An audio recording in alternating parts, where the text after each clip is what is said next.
Olá a todos, mantendo o nosso programa do Fique em Casa do IFE Itapetininga, nós estamos continuando falando a respeito do amortecimento, que é um conteúdo que vai ser discutido durante todo o semestre para o curso de Engenharia Mecânica no terceiro semestre.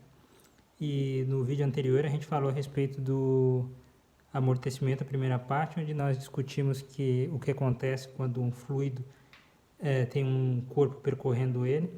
E a gente demonstrou que a velocidade que esse corpo tem, sem a ação da gravidade, é claro, ela descreve um gráfico parecido com esse, ela cai exponencialmente, sendo que a função v de t é um v0 elevado a menos gama t, sendo gama o parâmetro que é o fator de viscosidade, né, da força viscosa que atua no corpo dividido pela massa do corpo que está se percorrendo. Aí a nossa pergunta é como que a gente escreve a posição do corpo que está percorrendo este fluido em função do tempo. E para isto a gente vai utilizar o gráfico da velocidade versus o tempo, que a gente sabe que a área embaixo da curva dele é o deslocamento. E o que é o deslocamento? O deslocamento nada mais é do que a posição num tempo tal, qualquer, né, menos a posição inicial, que eu vou chamar de x de zero. Então, esse tempo tal qualquer, eu vou, na verdade, chamar de t grande. E então, ΔX, ele é o x nesse tempo t grande, menos o x no tempo zero.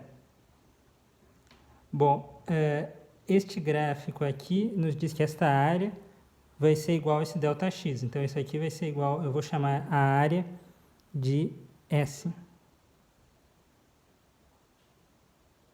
Então, eu vou falar que ΔX é igual a esse meu S.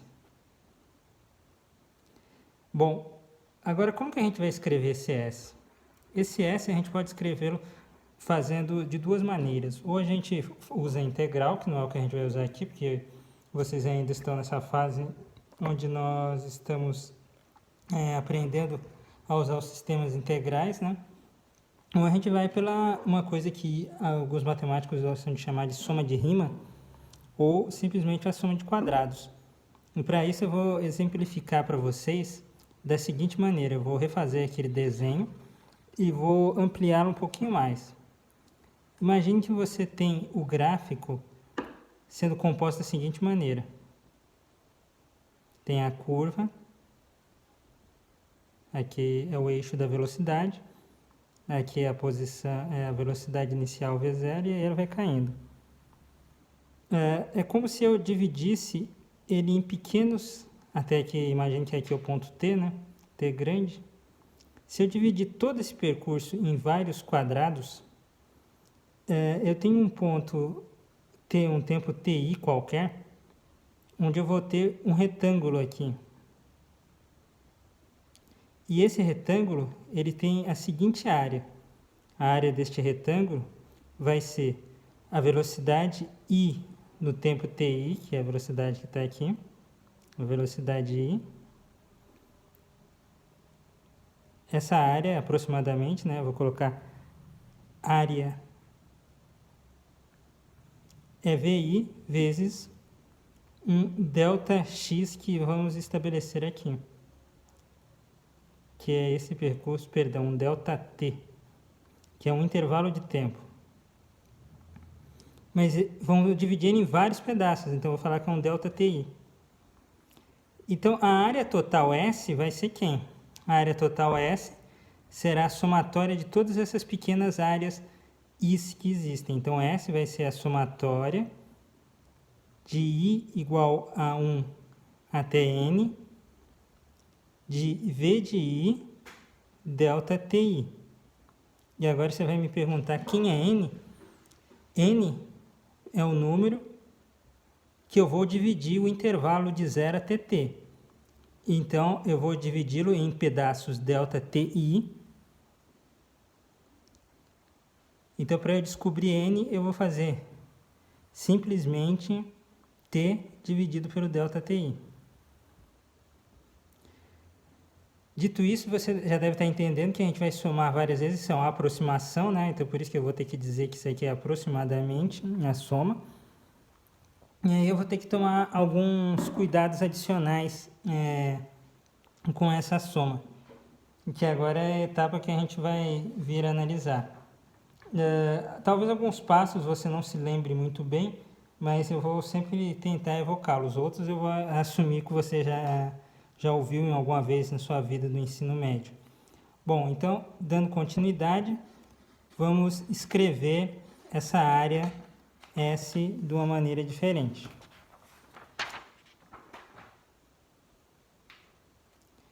Bom, como que funciona para escrever S? Da forma que nós fizemos, S vai ter o seguinte comportamento.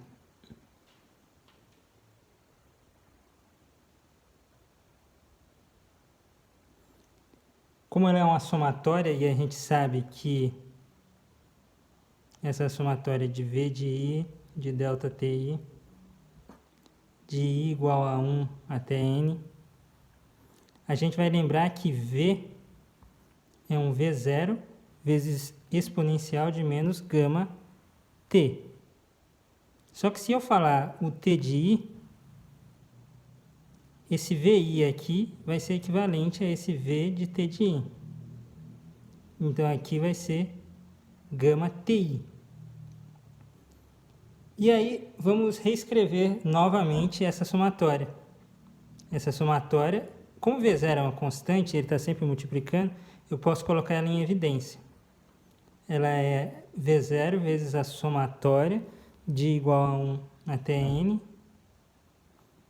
de E elevado a menos gama TI vezes delta TI. Bom, continuando o raciocínio que vamos fazer, né? Se eu fosse abrir essa somatória, só para deixar mais claro o que a gente está fazendo, essa é a mesma coisa de eu estar escrevendo assim. S é igual o ΔTi, se ΔTi for uma constante, eu dividir tudo igual, ΔTi vai ser igual a um ΔT. Isso quer dizer o quê? Todos os intervalos de tempo são iguais.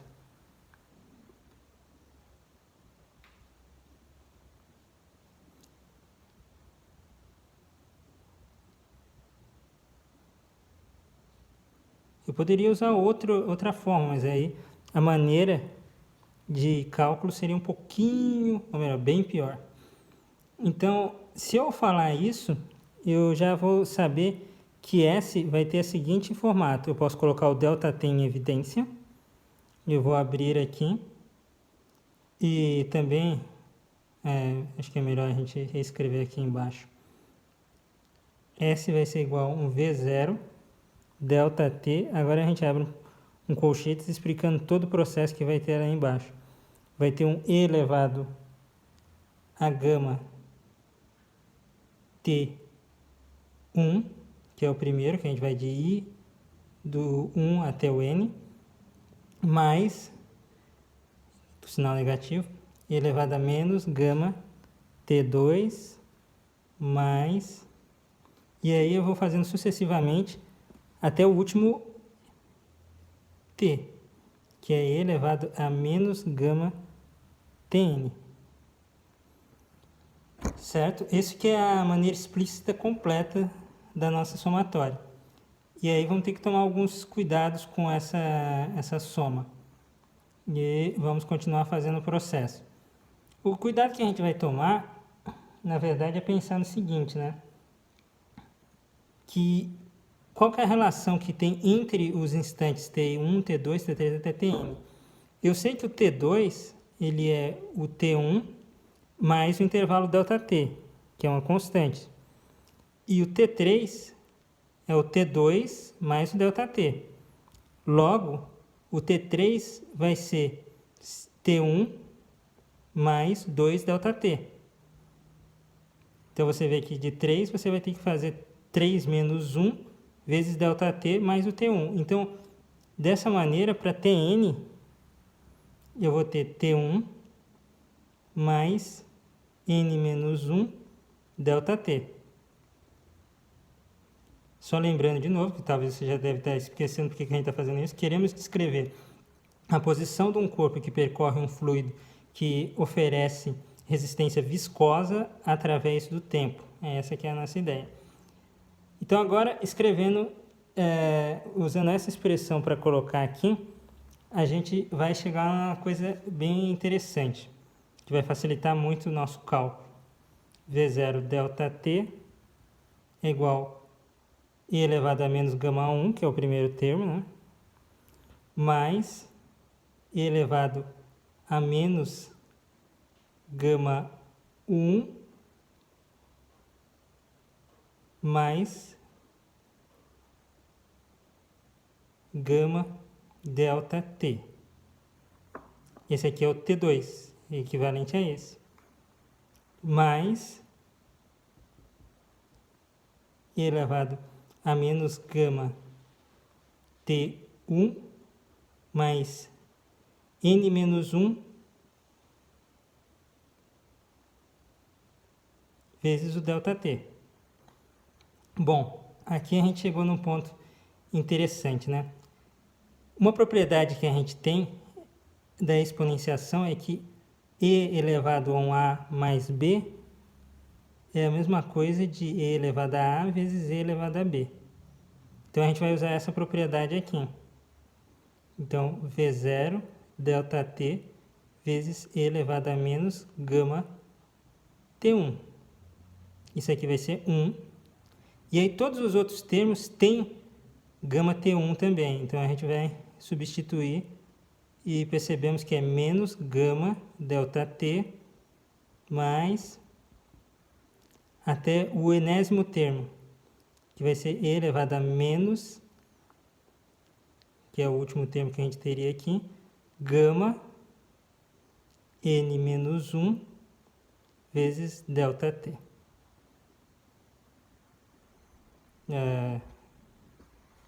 Apenas para deixar um pouco mais claro, né? E agora a gente vai mexer um pouquinho mais nessa equação, então eu só vou deixar ela mais claro para você poder acompanhar posteriormente.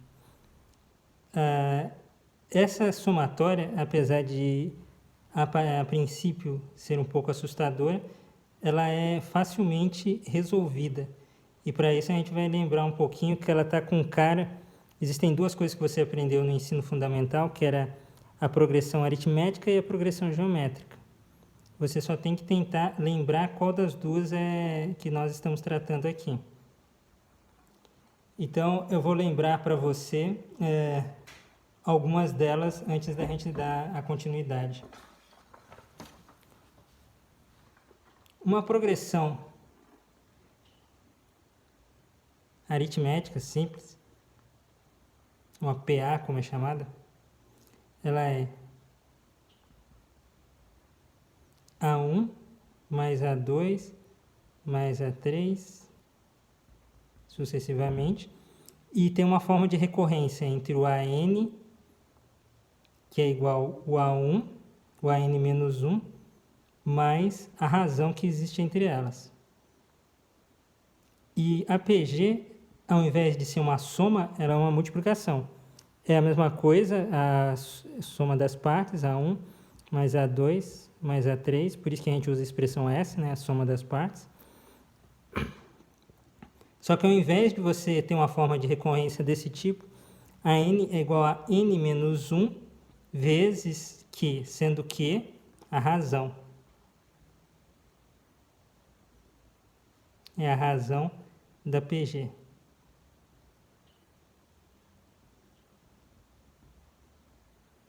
Agora vamos tratar de expandir um pouquinho mais esse processo aqui. O que a gente vai pensar agora do problema que nós temos? A gente tem que a área sobre a curva daquele gráfico da velocidade vezes o tempo, eu vou abrir novamente, né? Ela tem uma forma que é mais ou menos assim. S, a forma completa é essa, né? É V0, ΔT, e elevado a menos gama T1. E aí, essa que tem a nossa cara de PG. que eu já entreguei que vai ser uma PG, mais E elevado a menos gama delta T. Aí só estou expandindo mais para você, para quem não ficou ainda menos claro, que vai ser menos 2 gama delta T, mais sucessivamente até E elevado a menos gama N menos 1 delta T. Bom, o que a gente está fazendo, o que a gente percebe aqui? Numa PG, em PG de forma geral, uma progressão geométrica, o que eu sei que acontece é o seguinte processo. Se eu tenho S igual a 1 mais o próprio A1, que é o inicial, né? Porque o A2 aqui vai ser o A1 vezes a razão, mais o próprio A1 vezes a razão ao quadrado, mais até o último termo, que a gente vai falar que é o A1 elevado a razão elevada a n. Isso aqui é uma PG finita, eu tenho que lembrar você do ensino médio esse ponto. Porque podemos ter uma PG infinita, mas só que aqui no caso ela termina do termo n. E aí você tem uma coisa, fala assim, mas como que eu vou saber uma soma completa? Você pode pensar num processo bem interessante, né?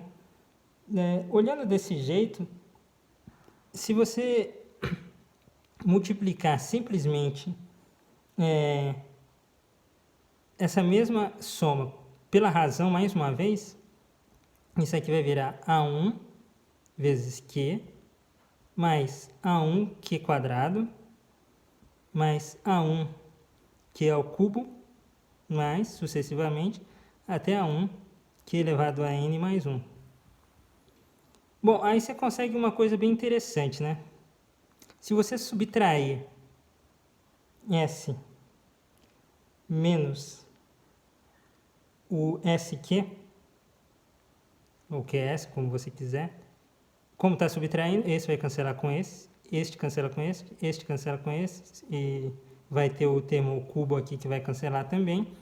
E aí no final o que você vai ter? Vai ser o A1, que é o termo que sobrou, mais o próprio A1, que é elevado a n, que ele vai acabar se encerrando com o anterior n-1, que é elevado a n mais 1. Bom, aqui já está começando a surgir um formato fechado para a nossa... Porque esse aqui é o último termo da série e você consegue perceber uma coisa. Você tem S duas vezes aqui, então eu posso colocar S em evidência. Então, S menos Q é igual a A1 vezes 1 mais Q elevado a n mais 1. Então, a somatória total vai ser o primeiro termo da série vezes 1 mais Q n mais 1, dividido por 1 menos Q, sendo, repito, Q a razão da nossa série, da nossa progressão geométrica. Bom, por que novamente vamos voltar ao nosso problema original, que é resolver essa progressão geométrica aqui. Essa somatória aqui dentro, a gente já percebe que o termo A1 vai ser o próprio 1. E o fator IQ, que é a razão que está sendo multiplicada no nosso problema aqui, vai ser E elevado a menos gama delta T. Tudo bem? Que é o que aparece a partir do segundo termo. Então, é a nossa razão. E dessa forma, o último termo, né, que vai aparecer, ao invés de ser Q elevado a n mais 1 aqui, vai ter para nós o seguinte, porque o último termo é n menos 1, vai ser E elevado a menos gama n delta t. N é o máximo número de subdivisões que a gente faz no intervalo entre 0 e t maiúsculo. Vamos com um pouquinho de paciência, né? Paciência e atenção são coisas que nos conseguem levar a grandes resultados. Voltando de novo a escrever a área. Esse S vai ser igual a V0 e vamos substituir os resultados que a gente teve anteriormente. Se você não lembrar dele, volta o vídeo que é normal você não se recordar. Ao invés de toda aquela somatória, a gente coloca o resultado que nós encontramos, que vai ser 1 mais e elevado a menos gama n delta t dividido por 1 menos e elevado a menos gama delta t. Bom, vamos agora analisar um pouquinho melhor o gráfico, voltando para ele. O nosso gráfico que a gente tinha imaginado é que a velocidade está aqui, e você sai de uma velocidade V0, e a velocidade vai caindo com o tempo. E a gente está procurando qual seria ela nesse ponto T aqui qualquer. Como a gente falou, N ele é esse tempo grande qualquer dividido pelo ΔT. E a gente pode pensar a seguinte ideia, né? O que acontece quando esse ΔT for tender a zero, que a gente vai fazer com que as áreas fiquem cada vez menores. Então esse S vai ter qual formato? Esse S vai ter uma pequena mudança, que vai ser uma mudança interessante. Ele vai permanecer com o V0. E aqui, vamos falar que o T1, que é a nossa origem, né? T1 é igual a zero. É o início, quando você dispara o cronômetro fazendo o experimento. Então, T1 é igual a zero, a gente vai ficar com... E aí, E elevado a menos T1 vai virar 1, porque qualquer número elevado a zero dá 1. Então, vai virar ΔT vezes 1 mais E elevado a menos gama N ΔT. Dividido aqui por 1 menos E elevado a menos gama ΔT. Bom, dessa expressão que a gente falou, a gente já chega à conclusão que T grande vai ser N ΔT, que é esse termo que a gente falou. Então, S, no limite, né, vai ser V0, o limite com ΔT tendendo a zero para ΔT sobre 1 menos E elevado a menos gama ΔT. E aqui, ao invés de eu estar chegando no ΔT, eu já chego no T grande.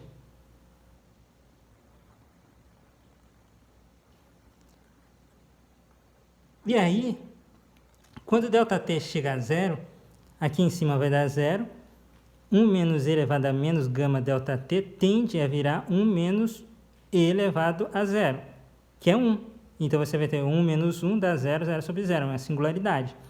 Aqui você já está estudando em cálculo e já sabe algumas coisas sobre esses tipos de limite que dão singularidades. Uma forma de você resolver, que talvez você não lembre, é o teorema do L'Hopital, que acaba utilizando o princípio da derivada, né?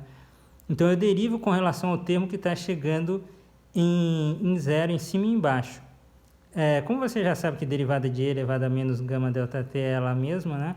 Só que aí você vai usar a regra da cadeia, vezes quem está multiplicando o argumento da função, porque essa aqui é uma função composta. Então, aqui é fácil de ver que aqui vai dar 1, e aqui embaixo vai dar E elevado a menos gama ΔT. Isso aqui é o limite. Esse limite acaba se tornando este limite aqui. Se você não entendeu, deixe as suas perguntas, que aí eu tento usar um outro processo para fazer a explicação para te convencer do porquê que isso aqui vai acabar chegando a isso. Então, 1 sobre esse número, quando ΔT tender a zero, vai virar 1. Então, S vai ser V0. Perdão, e faltou passar aqui a derivada, né? Vai estar multiplicado por um gama. Vai ser V0 sobre gama 1 mais E elevado a menos gama T. Agora, isso aqui é o deslocamento total que o corpo fez. Então, isso é x de t grandão, menos x no tempo t igual a 0, vai ser igual a V0 sobre gama, 1 mais e elevado a menos gama no tempo que a gente tinha falado, no tempo t grande. E esse é um resultado bem interessante, porque quando você, eu espero que um dia você lembre, quando você aprender a integrar, que se você fizesse a integral daquela função lá, você encontraria este valor. Aqui nós não fizemos o integral, você não precisa saber nenhuma das regras de integração, mas a gente chegou no mesmo resultado. E a gente chega num resultado interessante, porque vamos olhar de novo, gama tem unidade de 1 sobre s, enquanto que velocidade é metros por segundo. Metros por segundo dividido por 1 sobre segundo dá metro, que é a unidade de posição. Então, as unidades estão corretas. Então, agora falando que t grandão é um t qualquer, né? A gente define por um t qualquer. Então, x de t é o x inicial mais a velocidade dividido por gama, 1 mais e elevado a menos gama t. Bom, com isso a gente consegue explicar não só como que é a velocidade de um corpo que desce num fluido, mas eu também consigo dizer qual que é a posição do corpo. E aí eu vou fazer de novo aqui para a gente lembrar o problema inicial, que é o que a gente está querendo encontrar, é que se eu tenho aqui um frasco, e nesse frasco eu tenho um fluido, e dentro deste fluido uma partícula está se deslocando, eu consigo descrever tanto a velocidade com que ela se desloca, que é o v de t, quanto a posição que ela vai defender a partir de uma posição que eu iniciei a cronometragem, é um x de t. Isso aqui, como a gente fez, é sem a ideia, o que a gente fez foi falar que a somatória das forças era igual a massa vezes a aceleração, a massa dessa partícula, e eu disse apenas que a força era uma força menos bv. Agora, para ver se você entendeu mesmo esse processo que já faz 27 minutos que eu estou explicando para você, agora você vai tentar pensar e fazer isso, é lógico, não vale nota nem nada, mas você vai pensar nesses seus dias de quarentena e de isolamento social, o que aconteceria se inseríssemos a aceleração da gravidade? Aceleração da gravidade.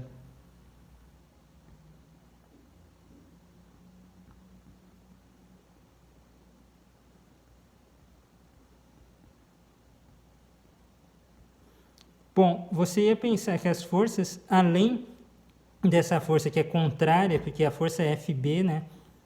Que eu vou colocar aqui com esse sinal, FB é menos BF. Perdão, menos BV, né? Que é a velocidade. E enquanto que a força da gravidade, ela aponta para baixo. Então, a força da gravidade seria mg, porque a gente vai adotar aqui um sistema de referências onde para baixo é positivo. Então, você vai chegar à conclusão que a somatória das forças é igual a massa vezes a aceleração, e aí você vai chegar aqui, mg menos bv é igual a m vezes a. Bom, vai ficar como exercício você pensar nisso. Qual que é o v de t que você encontra para essa expressão? Isso será sinal que você entendeu todo o raciocínio que a gente fez nos dois vídeos, né? Esse vídeo de meia hora e mais o outro de 18 minutos que eu publiquei anteriormente. Aí você pode tanto deixar as suas respostas no ambiente virtual de aprendizagem lá, o Moodle que a gente está usando, quanto também no meu blog durante esses dias de quarentena. Então, bons estudos, use esse tempo para aliviar a mente e poder aprender mais. E não se esqueça, fique em casa, um abraço.